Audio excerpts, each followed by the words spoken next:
कृपया यहाँ पर आदरणीय बनते ब्रह्मदास की उपस्थित है। राजनांदगांव से आप सभी जानते हैं बनते ब्रह्मदास जी राजनांदगांव में किस तरह से धर्म ज्योति को जला रहे हैं, धर्म की क्रांति को किस तरह से वो फैला रहे हैं।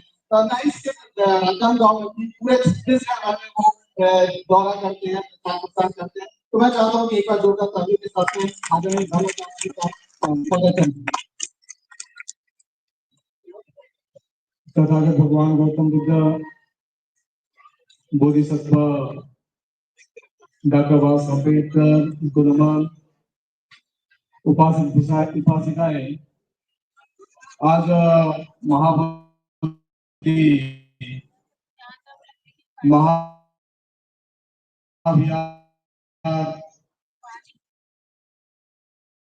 मुक्ति आंदोलन को लेकर हमारे बीच में चंद्रकीर्ति बंते जी,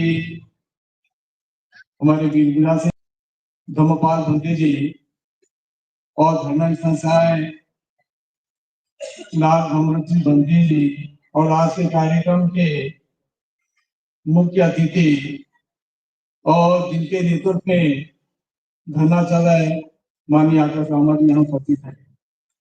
हमारे भारतीय बौद्ध महासभा के राष्ट्रीय अध्यक्ष चंद्रवड़ी पालकी जी भी यहाँ उपस्थित है और तमाम अतिथि के प्रति मैं मंगल कामना करता हूँ, उपासक के प्रति मंगल कामना करता हूँ। मुझे लगता है आपने आधी लड़ाई जीत ली, जीती कि नहीं जीती? कैसे जीती? मुझे ये भी नहीं लगता है कि महाबोधि महाविहार को लेकर आपके सीने में कोई दर्द होगा। है? आप कहते हैं कि महाबोधि महाविहार के लिए सीने में दर्द है। मैं ये बता दूं, एक गर्भवती महिला अपने बच्चे को 9 महीने जब गर्भ में रखती है उसका दर्द उसे ही होता है, बाकी उसके पति को एहसास नहीं हो सकता।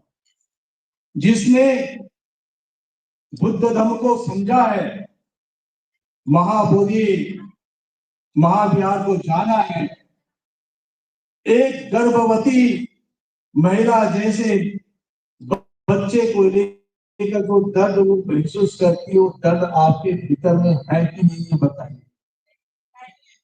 अगर वो दर्द होता, वो पीड़ा होती, तो इतिहास में वो बात दर्ज है, अपने प्राणों की परवाह करे बगैर माता अपने बच्चे की जान बचाती है, वो सामने आती है।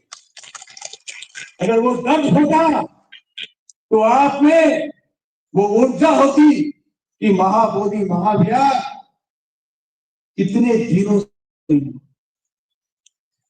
भगवान बुद्ध 4 दीवारी के भीतर में कैद है। जो बुद्ध गया से मानवता का जो संदेश निकलना चाहिए था, वो मानवता का संदेश कहां गया? जो दर्द अनागारिक धम्मपाल जी ने महसूस किया, उन्होंने वो दर्द को देखा। वो जब भारत आए तो भारत आने के पश्चात उन्होंने वो दर्द देखा कि जो मानवता के संदेश देने वाले प्राणी मात्रा के कल्याणक भगवान बुद्ध की प्रतिमा के इतने अमानवीय तरीके से उसके प्रति व्यवहार हुआ। महाबोधि महाविहार जो सारे विश्व के लोगों के लिए पूजनीय है, उस महाविहार का दुर्दशा क्या है ये उन्होंने देखा। उन्होंने यहां तक देखा कि महाबोधि महाविहार की बुद्ध की प्रतिमा है, उस बुद्ध की प्रतिमा को कंकड़ कभी मारने जा रहे थे। क्यों? इसलिए मारा जा रहा था कि बुद्ध की प्रतिमा को कंकड़ से मारोगे तो तुम्हारी मुराद पूरी होगी। बुद्ध को किस रूप में खत्म किया जा रहा है? अगर आप भोंगापाल जाकर आए, भोंगापाल की प्रतिमा में बचा क्या है? लोगों ने भोंगापाल को नखों से कुरेद के खा गए एक आस्था के रूप में खा गए कि भोंगा पाल की जो मूर्ति को क्रोध से खाएगा वो महिला गर्भवती हो जाएगी। तो बुद्ध धर्म को कैसे नष्ट करने का प्रयास। मैं भी महाबोधि महाविहार जाता था और जाता हूं, वहां जो अशोक स्तंभ है उस अशोक स्तंभ में आज भी सिक्का फेंक फेंक के उसको तोड़ने का प्रयास हो रहा है, लेकिन महाबोधि महाविहार की जो कमेटी है उसको बचाने का प्रयास नहीं। अगर वो शिलालेख नहीं होता, सम्राट अशोक ने वो शिलालेख नहीं गाड़ा होता, उस पर अंकित नहीं किया होता अभिलेख, तो हमें पता भी नहीं चलता कि महाबोधि महाविहार है। और आप तक आपके पूर्वजों ने महाबोधि महाविहार ला के दिया और वो दर्द हम महसूस नहीं कर पा।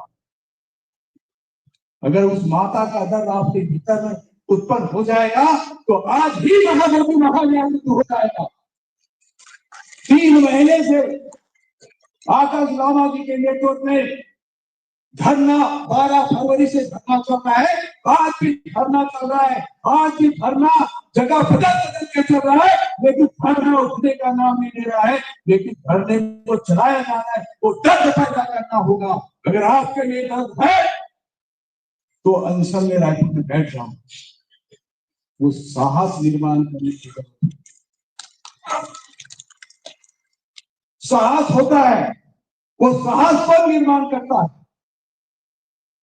भगवान बुद्ध कहते हैं कि 2 लोगों के भीतर में साहस होता है। किसके ऊपर में साहस होता है? एक लड़ाई में जाने वाला जो सैनिक होता है उसके भीतर में साहस होता है, और दूसरा जो दान करता है उसके भीतर में साहस होता है।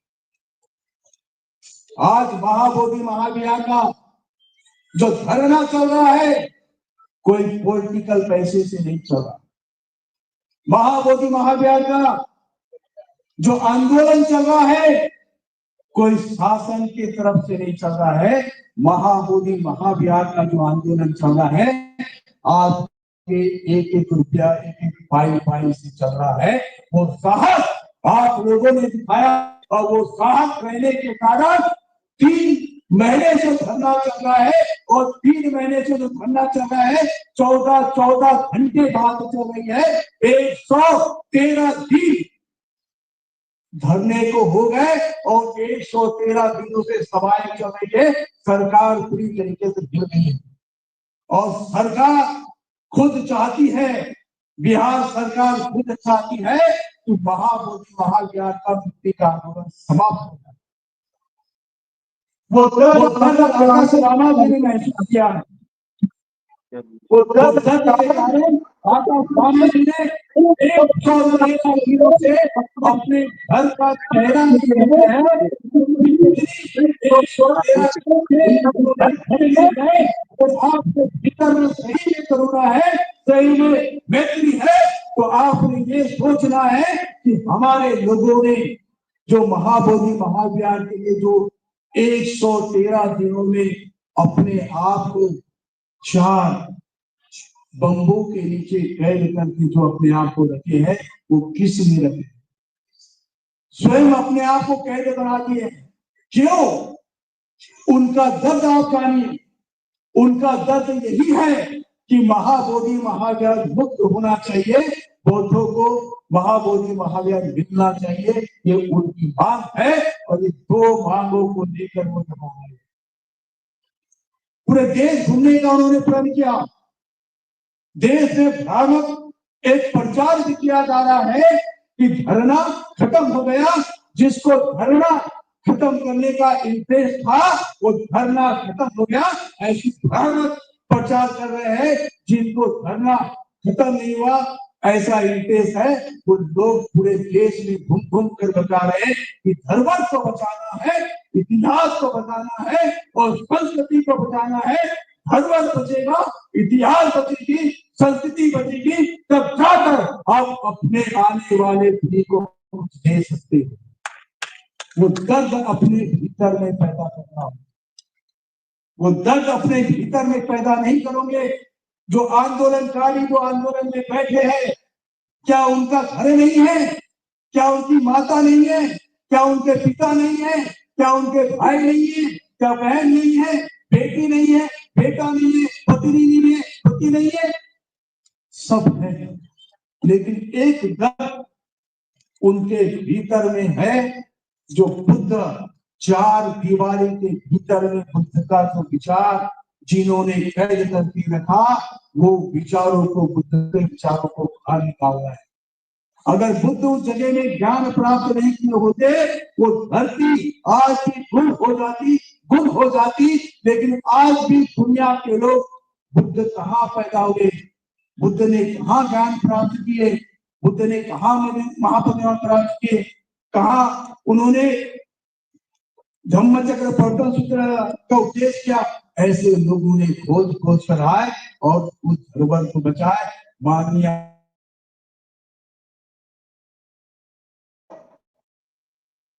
क्यों चाहिए आपको महाबोधि महाज्ञान?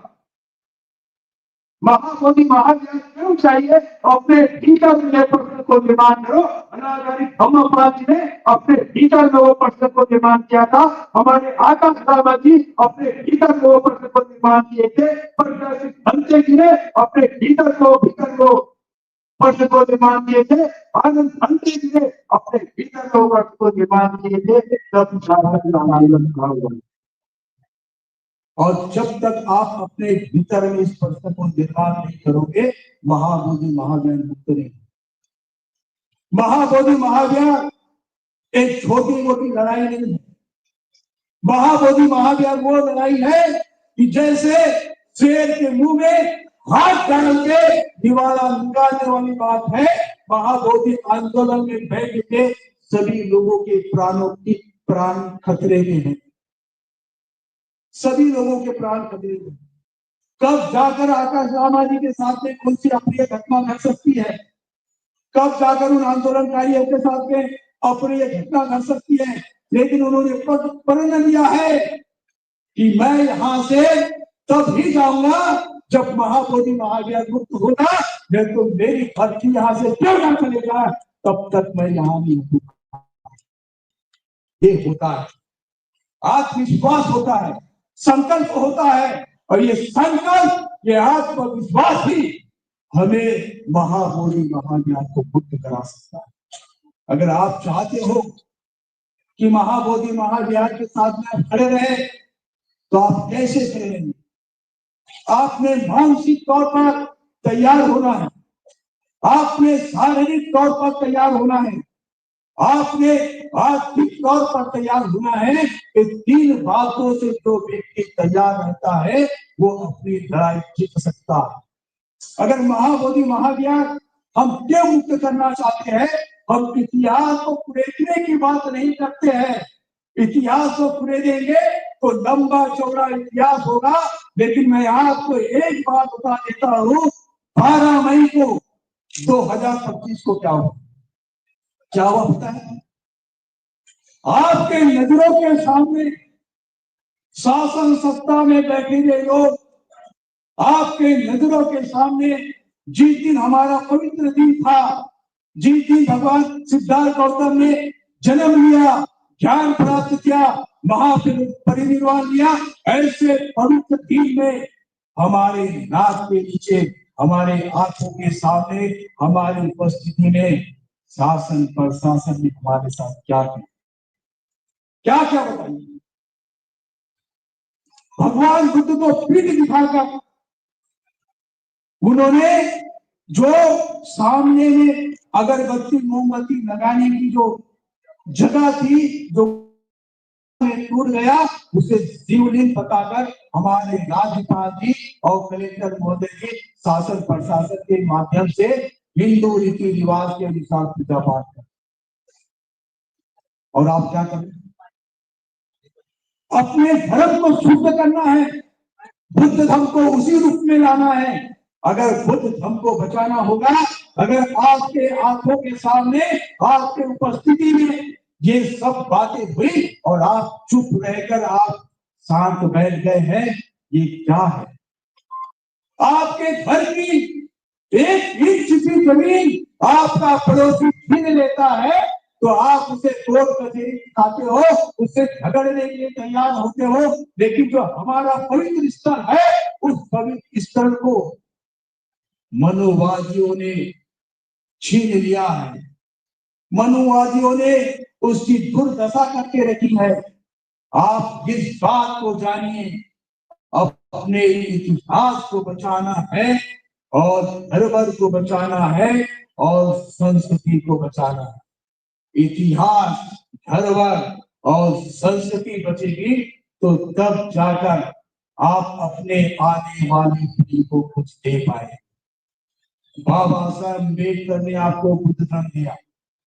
बाबा साहब अम्बेडकर ने आपको इसलिए बुद्ध धर्म दिया कि विश्व बंधुत्व, विश्व मैत्री, विश्व करुणा स्थापित हो। आज दुनिया के लोग भारत को जो देख रहे हैं उसका कारण ही बुद्ध धर्म। अगर दुनिया के लोग भारत की तरफ देख रहे हैं, आपकी तरफ देख रहे हैं, उसका कारण ही बुद्ध धर्म है।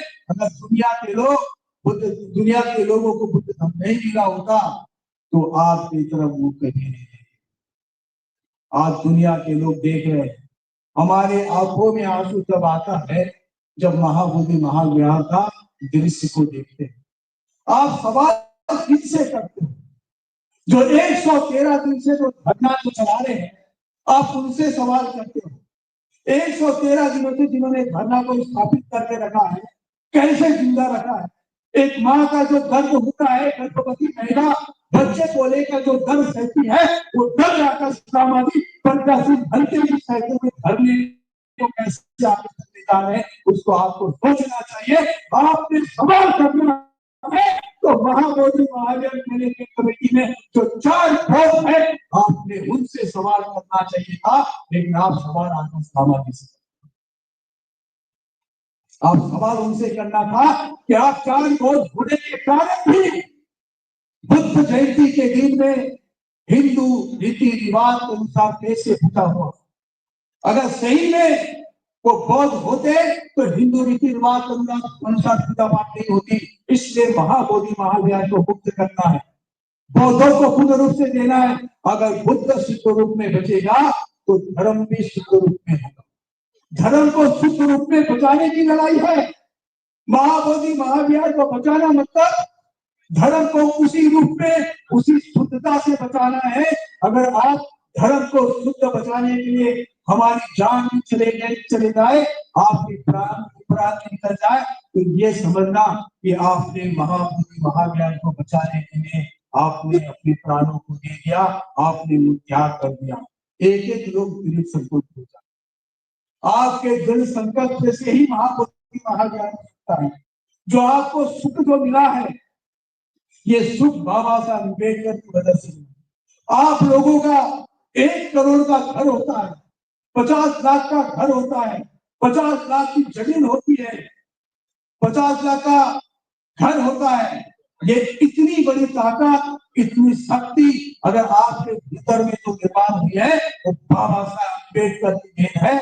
लेकिन हम लोग महाबोधि महाविहार को मुक्त करने के लिए हम अपने कमाई का कितना पैसा, महाबोधि महाविहार के लिए आपका 1 रुपया भी लगता होगा तो कल जाकर आप अपने किसी को बता सकते हो कि मेरे महाबोधि महाविहार के 1 रुपया उस आंदोलन के चलाने के लिए किया था।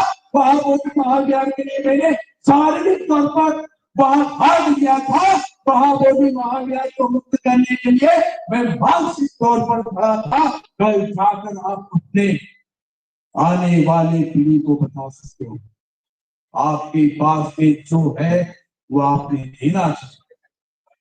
अगर आपके पास में शारीरिक शक्ति है तो शारीरिक शक्ति के तौर पर आप धरने में, आपके पास में मानसिक शक्ति है तो मानसिक शक्ति के तौर पर ये विचारों को मरने नहीं देना है। 24 घंटे आपने अपने बिस्तर से लेकर उठते तक अपने भीतर में, अपने परिवार के भीतर में, परिजनों के भीतर में उस महाबोधि महाविहार की मुक्ति आंदोलन के विचारों को मजबूत करना। अगर आपके पास में अर्थ है तो आपने उस अर्थ को भी महाबोधि महाविहार मुक्ति आंदोलन के लिए देना है। हमारे का सामना किया है, लोगों ने बोले हम तो डाक भेजा, धरने स्थल में पहुंचा के नहीं पहुंचा। अगर आपको लगता है कि महाबोधि महाविहार में सही ठेकेदार जाना चाहिए। आप खुद स्वतः से अपने हाथों से महाबोधि महाविहार में 1 रुपया क्यों न हो आकर लाभा जी के हाथ में रखकर छो कि लाभा जी हम आपके साथ हैं। मानसिक विचारों को फैलाइए। हम यहाँ चादर बिछा देंगे।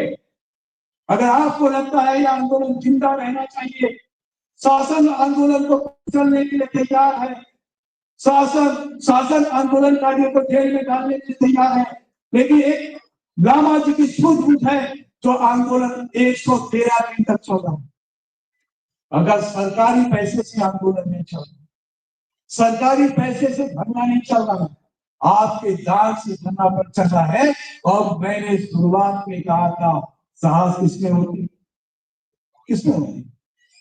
एक लड़ाई में जाने वाला सैनिक और दूसरा जो दान करता है उसमें साहस होता है। आपने अपने साहस का परिचय देना, महाबोधि महाविहार को मुक्त करना, खुद स्वयं आकाश लामा जी को आप देख, वो खुद आपके भीतर में आए, वो आपसे आह्वान करेंगे।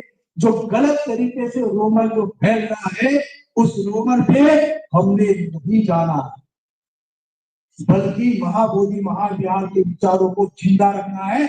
आपने अपने विधायक से, आपने अपने सांसद से, आपने अपने मुख्यमंत्री से आपने सवाल करना है। हम आपकी जनता है और हमारी मांग है कि महाबोधि महाविहार मुक्त होना चाहिए।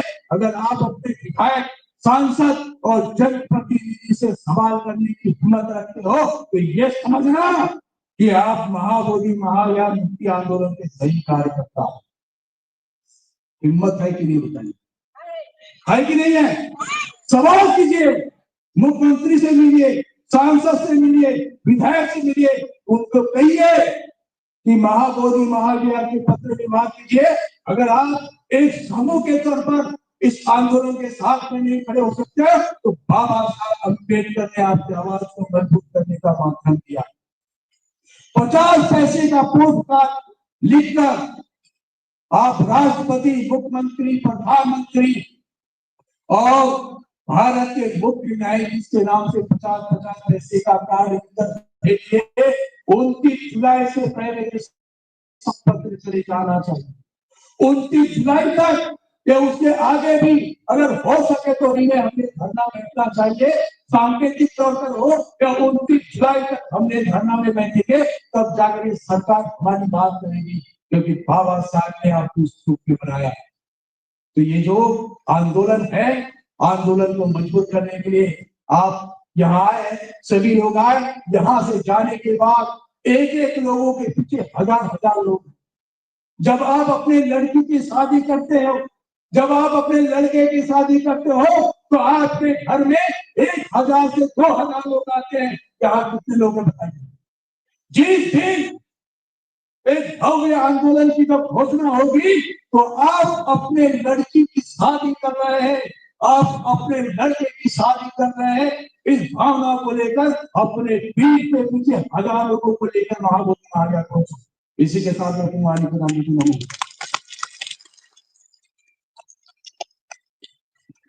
बहुत सही बात कही कि आंदोलन हम सिर्फ बौद्ध गया में जाके नहीं कर सकते, आंदोलन हमको अपने घर से भी शुरू करना है। ये आंदोलन चूंकि आपने हमें ये बात बताई तो हम भी चाहते हैं कि छत्तीसगढ़ इसमें कहीं भी पीछे नहीं है। छत्तीसगढ़ लगातार आंदोलन कर रहा है, लगातार राज्यपाल से लेके राज्यपाल से लेके सभी को ज्ञापन दिया हम लोगों ने, राष्ट्रपति तक के हमने ज्ञापन को पहुंचाया।